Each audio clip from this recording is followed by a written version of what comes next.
Good morning, YouTube. Welcome to RV Daydream. It's a nice day out, and the rain's coming, and I am way behind. Let's go see why. Have you been up to? I've been riding on a daydream. Well, it's not because of anything that isn't under my control. It is under my control. It's just we have been doing other things that maybe we shouldn't be doing, like going to that party last night. I tried to stream that live, but the quality was horrible. I didn't realize it was that horrible when I was streaming it. So what do I need to do today? Well, let me give you an idea overall of what's happening. The reason I want to give you sort of a recap, I know a lot of times whenever you're watching these videos, you can't tell what day they're being posted or what's happening. Well, today's Sunday, and I'm going to try to post this today. It's going to be difficult, but I'll see if I can do it. If not, it may go up on Monday, early in the morning. The RV still needs for me to pull the wheels and tires off and adjust the brakes. That's necessary. The truck, I did get the oil changed, full synthetic, and went ahead and did the Lucas oil stabilizer also.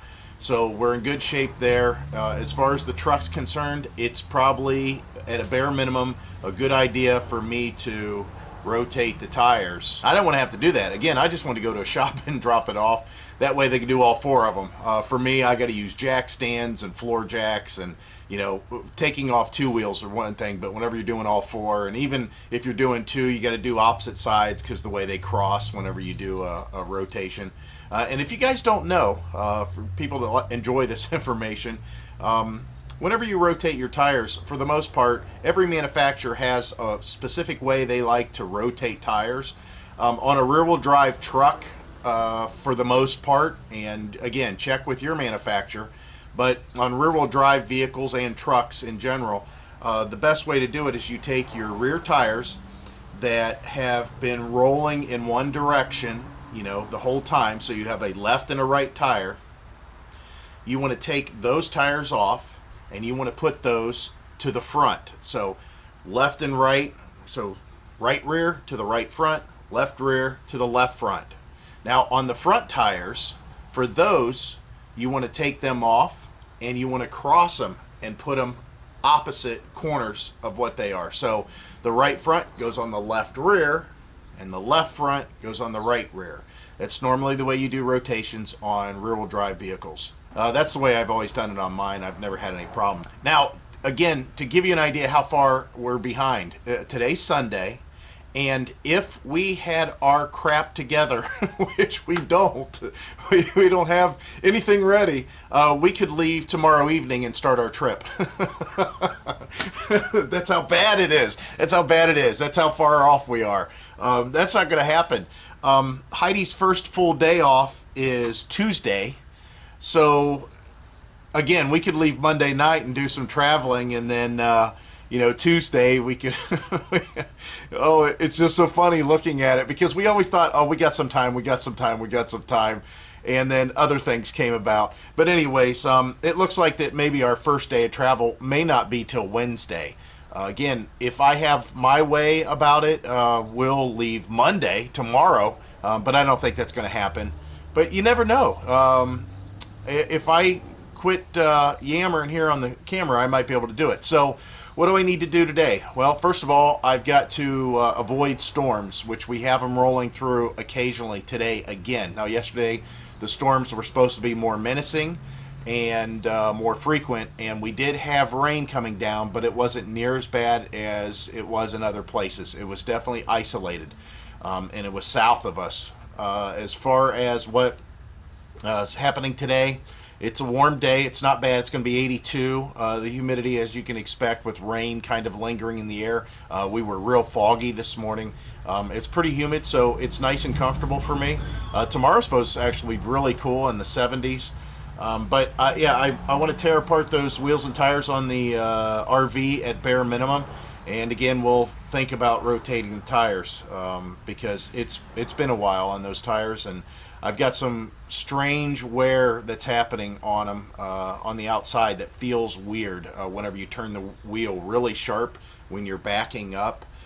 it's going up on edge, and it just feels strange. And I know that that's some kind of a weird blocking that's happening on the tires. However, when you run your hand across them, you don't really feel it so much. I mean, I've had much worse. So I know the alignment's most likely good. I just wanted to have it double checked. All right, enough talking. Let me get to work. All right, so I already worked on the other side, and what I did is I tore it all apart and took a look at it, and they looked really good. But just to give you an idea, now that we're on this side, I know that I don't have to pull these off. And the reason is because of a sound, and I don't know if you're going to be able to hear this, but it's the sound of the brake drum, and there's a light drag on the drum you can hear.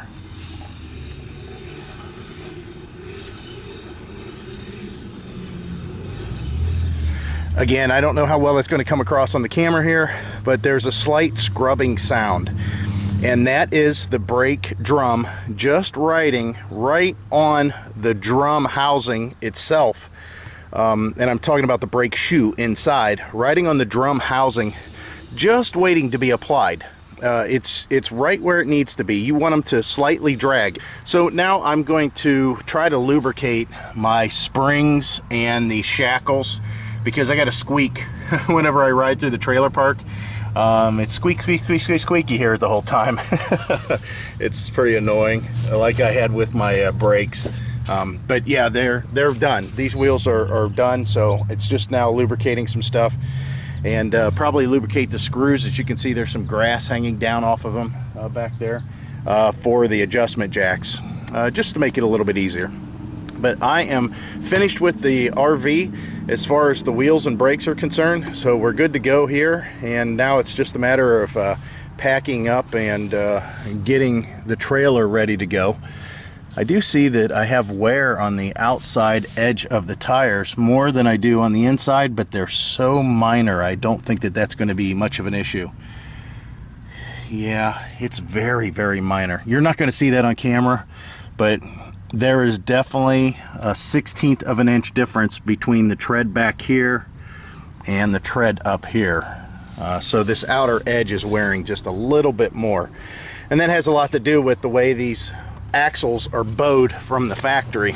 If you guys don't know, which a lot of you do, you can see that the middle of the axle, or maybe you can, I don't know how the lighting's going to turn out on the camera, has a slight rise to it.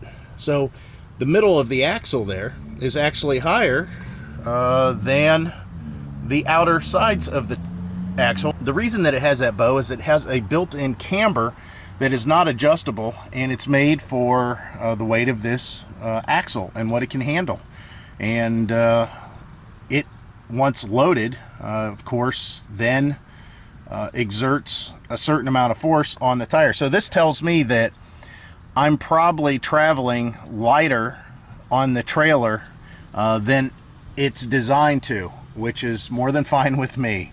That's actually a good thing, because if it was the opposite, if the inside tread was wore, that means I've got so much weight in this RV that it straightened out that axle tilt and has wore the tires. So not a bad thing. And again, rotating the tires will take care of any problems there, but we'll keep an eye on it to make sure during our trip, like always. And I'm not going to mess with this tank. We've talked about this numerous times, and you can see that bow that's in the middle. I'm not going to mess with it. We'll see what happens. It's designed to handle things the way that it currently is, so we'll just leave it there. And we'll see what happens. I don't think it's going to be an issue. A lot of these things, it's just me being a little bit paranoid, and I am, you know, a little finicky, sometimes called anal retentive. So let me go ahead and jump into this and lubricate and see if I can get over to my truck, and maybe I can rotate the tires myself. I don't know. It's going to be hard. Well, I don't think I'm going to mess with the truck today. I did a little bit more work on the RV underneath, just tidying up some brake lines or some brake wires. Looks like that a couple of wire ties had broken off there.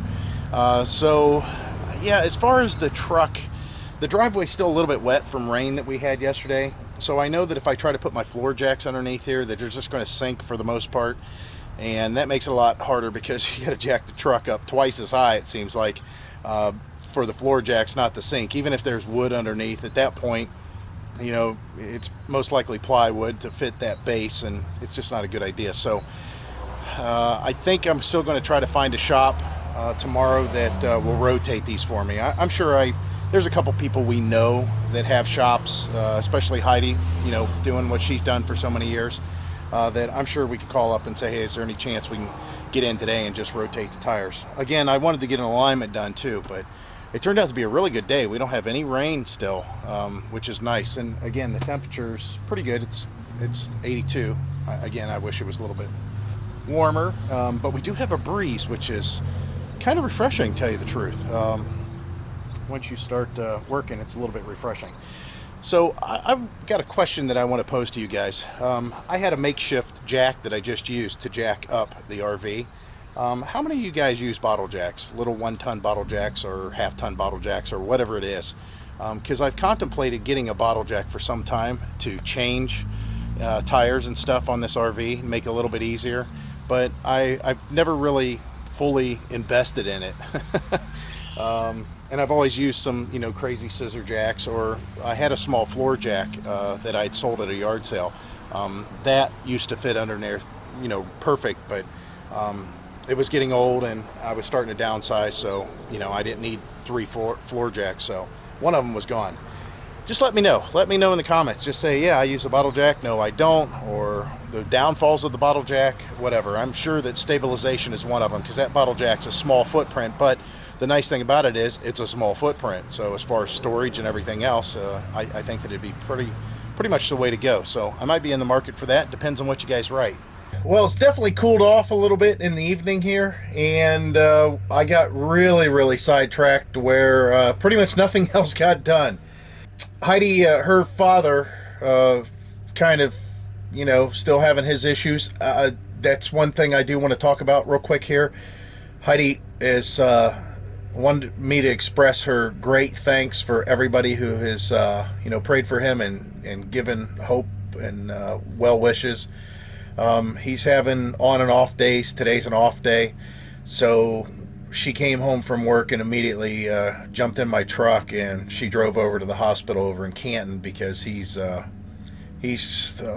doing so well today. Today's a really bad day for him, so that's what she's doing, and that kind of threw me off because I was planning on starting to do some packing of the truck and deciding what we need to bring with us. My daughter's going to stop over tomorrow. I'm going to give her some lessons on the riding mower so she can do some mowing whenever we're gone. And you know, while she's house setting, I'm sure she's going to get a little tired just sitting in the house all day, hanging out, doing nothing. So that'll give her a chance to get outside and also get the lawn mowed. So that's what I'm doing right now, is just waiting for Heidi to come home, and I don't think that she's going to be home early enough that I'll be able to do any kind of packing tonight, but I am going to go to the garage and do some organizing.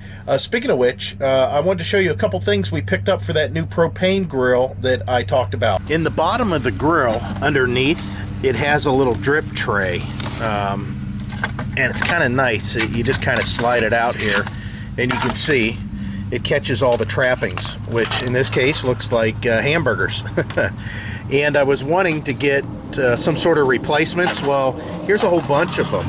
They make these really cheap. You can get them on Amazon. I think I only got like 20 here, but you can get them 30, packs of 50, whatever. And we also got a cover for the grill. That way, in case we have it set up outside somewhere, it can stay outside.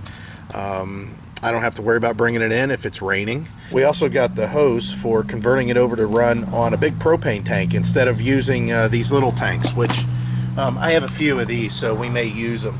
But then again, we also use those for that big buddy heater. So yeah, I'm glad that we picked up that stuff. I need to throw that out in the garbage, and I need to work on the garage here. Now, when we go on our camping trip, it's not really a camping trip. When we go on our little excursion here, this is going to be the closest thing that we did, or that we're going to do, that is kind of like us being full-time. God, it's just a disaster in here.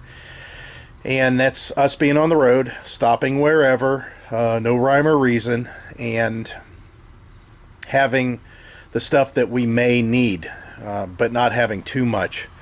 However, I do want to bring everything that I think we might be carrying for the most part. Now, what's that mean? Well, that doesn't mean I'm going to fill the water tank in the back of the truck. It does mean I'm bringing both of these propane tanks. It does mean that I'm bringing this blue boy, which looks like a big fat blob. Looks like it's inflated a little bit here. Yeah, had a little bit of air buildup in there. It also means that we're not bringing this cooler, because that would be kind of senseless. That's something that we set outside whenever we're camping. I don't know if we're going to bring our picnic table cover. We've had that a long time and we really like it, but I don't know if we're going to bring that. We will bring the generator. We will bring the ramp for this tank in case we get somewhere where we need to, boondock. We are bringing this ladder, and I'm not talking about the van ladder. Guys, that's silly. We are bringing the ladder.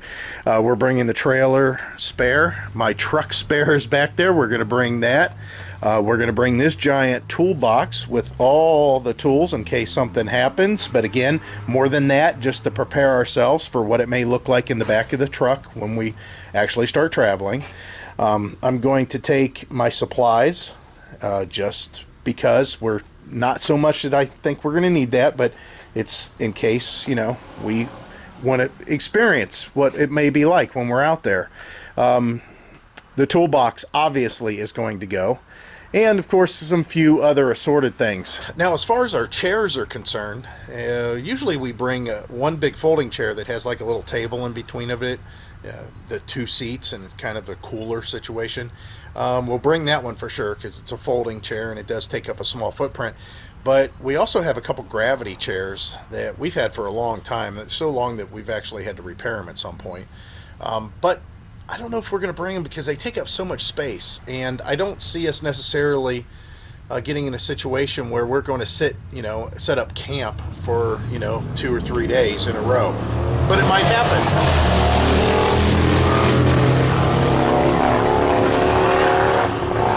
Wow, that's loud. But I don't see us setting up necessarily, a camp, putting out the awning and setting up for a few days. But it could happen. It's possible. It's hard to say. It's really hard to say what's going to happen here. But I'm going to be limited for space. I know that. So we're going to deal with that tomorrow. So I'm going to button up what I need to. We got to wait till Heidi comes home, and I'll start loading up the truck. Then tomorrow we'll start this journey again. But this video you'll see tonight. I promise. I'll get it up there. And as always, guys, I hope to see you out there. Bye.